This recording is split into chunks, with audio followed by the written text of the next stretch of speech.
안녕하십니까. 전종희 목사입니다. 2월 12일 목요일 매일 성경 묵상입니다.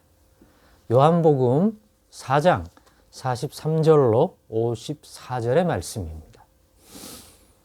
이틀이 지남에 예수께서 거기를 떠나 갈릴리로 가시며 친히 증언하시기를 선지자가 고향에서는 높임을 받지 못한다 하시고 갈릴리에 이르심에 갈릴리인들이 그를 영접하니 이는 자기들도 명절에 갔다가 예수께서 명절 중 예루살렘에서 하신 모든 일을 보았음이더라.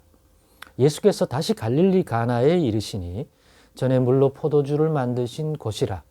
왕의 신하가 있어 그의 아들이 가버나움에서 병들었더니 그가 예수께서 유다로부터 갈릴리로 오셨다는 것을 듣고 가서 청하되 내려오셔서 내 아들의 병을 고쳐주소서 하니 그가 거의 죽게 되었습니다.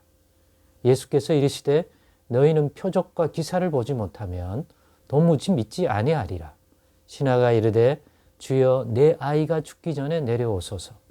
예수께서 이르시되 가라 너의 아들이 살아있다 하시니 그 사람이 예수께서 하신 말씀을 믿고 가더니 내려가는 길에서 그 종들이 오다가 만나서 아이가 살아있다 하거늘 그 낫기 시작한 때를 물은즉 어제 7시에 열기가 떨어졌나이다 하는지라.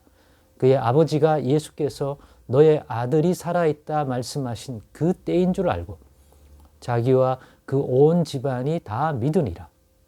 이것은 예수께서 유대에서 갈릴리로 오신 후에 행하신 두 번째 표적이니라.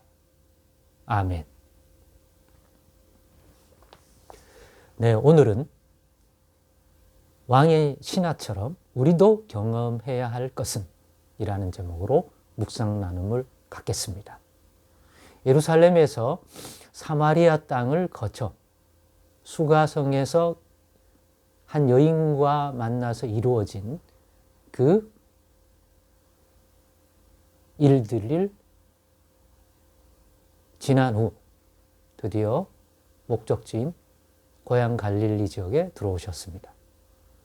그래서 그때 갈릴리에서 있었던 사건 중에 하나가 바로 오늘 본문에 있는 갈릴리 지역에 있던 왕의 신하인 사람의 아들이 자녀가 병들어 거의 죽게 되었을 때 이 신하가 예수님이 그곳에 오셨다는 소리를 듣고 갈릴리 쪽으로 오셨다는 소리를 듣고 예수님께 급히 찾아와서 병든 자기의 아들, 당장이라도 죽을 것 같은 자기 아들을 구원해달라고, 살펴달라고 부탁하게 된 일입니다. 그때 예수님이 하신 말씀이 이 일 하기 전에 뭔가를 깨닫게 하시려는지 갈릴리에 있는 사람들에게 또 예수님이 갈릴리에 왔다는 사실을 듣고 찾아오는 그 사람들을 향하여 이렇게 말씀하셨습니다. 본문 48절에 있는 것처럼 너희는 표적과 기사를 보지 못하면 도무지 믿지 아니하리라. 어떤 특정한 사람만이 아니라 사실은 우리 모두가 그렇죠. 예수님이 누구신지, 예수님이 하신 말씀이 어떤 말씀인지, 인간된 우리가,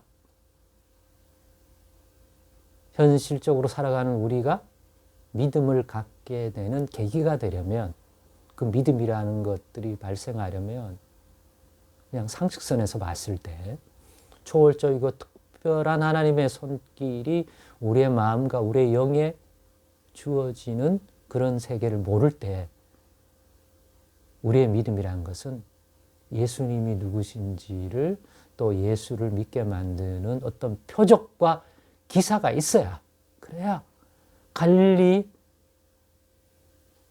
나사렛 목수 집안의 출생을 가진 예수님을 어떻게 믿을 수가 있겠습니까? 표적과 기사를 통해서 예수님을 주목하게 되고 예수님을 믿고자 하고 믿으려는 반응들이 나올 수 있게 되는 거죠. 그러니 만약 예수님이 어떤 집이라든가 어떤 지역이라든가 어떤 시대라고 할 때 그들에게 예수님이 누구신지를 깨닫게 하고 믿음을 가질 수 있도록 그러한 긍휼의 은혜, 그런 손길을 주려 하실 때는 분명히 그들로 믿게 만들고 이끄는 표적과 기사도 주시지 않겠습니까? 우리 스스로 공부해서 도 닦아서 득도하여 믿게 되는 것이 아니라 예수님이 누구신지를 통해서 가지는 믿음과 은혜의 색이기 때문에 예수님이 누구신지, 예수님을 통해서 이루어지는 일이 어떤 의미인지를 알게 하고 깨닫게 해주는, 또 주목하게 해주는 표적과 기사가 꼭 필요한 것입니다. 우리 쪽 입장에서 봤을 때 그거 없이 우리 보고 믿으라고요? 과연 그 믿음이 가능할까요? 그렇기 때문에 하나님이, 예수님이 표적과 기사를 우리 가정에, 개인에게, 또한 우리 지역에, 우리 시대에 주신다는 것은, 그리고 표적이 되는 일을 행하신다는 것은 그 자체로 은혜이고, 우리 시대에도 하나님이 믿음을 주시고자 하는구나. 또 예수님을 통하여 구원받아야 할 사람들이 있구나. 그 사람들이 예수를 믿을 수 있도록 이끌기 위하여 표적과 기사라는 것들을 행하시겠구나. 이렇게 이해할 수도 있을 것 같습니다. 그러고 난 후에 예수님은 왕의 신하의 아들을 고쳐주십니다. 왕의 신하의 요구대로 아들이 있는 곳으로 가서가 아니라 오늘 본문에 있는 것처럼 예수님이 왕의 신하에게 가라. 너의 아들이 살아있다. 라고 말씀을 주십니다. 그런데 놀랍게도 이 왕의 신하는 같이 가시지도 않은데 그렇게 말씀하시자 이 아들이 살았다 있다고 말하니까 그 예수님 말씀을 믿고 갑니다. 아닙니다. 가서 직접 내 아들의, 병든 내 아들의 머리에 손을 얹고 뭐 안수를 하든지 뭘 하셔야지. 제가 그 말만 믿고 어떻게 갑니까? 라고 하지 않고 예수님이 입에서 나온 그 내 아들이 살았다라고 하는 그 말씀을 듣고 갑니다. 그랬더니 가던 중간에 왕의 신하의 종들이 와서 아드님이 나았다는, 살아났다는 이야기를 듣습니다. 그리고 그때가 언제냐고 물었습니다. 그때 시간을 딱 계산해 보니까 예수님이 너의 아들이 살아있다 말씀은 그때라는 것을 깨닫고 자신만 믿은 게 아니라 자신의 온 가족이 예수를 그리스도주로 하나님께로 보내신 자로 믿었던 것입니다. 그것이 표적이 되었고 기사가 되었습니다. 그러니까 그 아들이 죽을 병에 걸리는 걸 다 아는 사람은 이와 같은 과정을 통해서 왕의 신하의 아들이 살아났다는 것이 하나의 표적이고 기사가 되니 그들이 없던 믿음도 생기고 믿으려 하게 되는 거죠.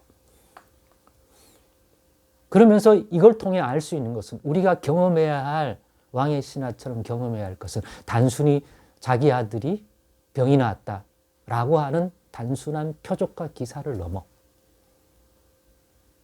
우리는 우리가 기도를 하고 애쓰고 내가 노력하는 것에 비례하여 그 시점에 병이 낫고 하나님의 권능의 손길과 하나님의 은혜의 손길이 주어지는 것처럼 느낄 수 있지만 이 왕의 신하가 경험한 것은 자기가 예수를 찾고 간절히 예수님을 붙들고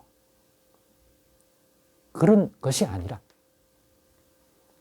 하나님의 놀라운 역사가 우리 가운데 이루어지는 궁극적인 시점, 궁극적인 내용은 우리가 아니라 예수님의 입에서 나오는 약속의 말씀, 가르침, 그 말씀이 우리에게 주어질 때라는 거죠.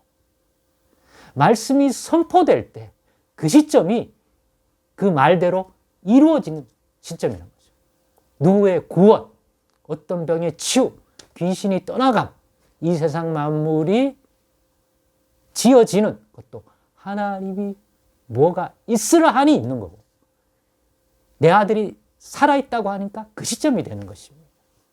즉 제가 오늘 여러분과 나누고 싶은 가장 중요한 것은 이 체험, 하나님이 말씀하실 때 그 말씀대로 이루어지는 그 시점에 그것으로 인해 또 이루시는 체험입니다. 아, 내가 기도를 100시간 했더니 그 100시간 채우니까 응답이 되었더라. 내가 사람들에게 전도를 많이 해서 내가 전도왕이 되니까 은혜를 주더라가 아니라, 예수님을 통하여 하나님 아버지께서 예수님과 함께하여 예수님의 입에서 나오는 말씀이 곧 하나님의 말씀이더라. 아버지의 말씀이더라. 근데 그 말씀대로 이루어지더라. 내용도 시점도 그 모든 것들이 하나님의 말씀대로 되더라. 이 체험, 우리도 새롭게 2026년에 더 깊이 예수 안에서 경험하는 그런 의미의 표적과 기사가 오늘도 우리 가운데 주어지기를 소망합니다. 그것은 우리만이 아니라 우리 주변에 아는 모든 사람에게 표적과 기사가 되고 그들로 믿게 만들어주는 내용이 되기에 더더욱 그렇습니다. 기도하시겠습니다.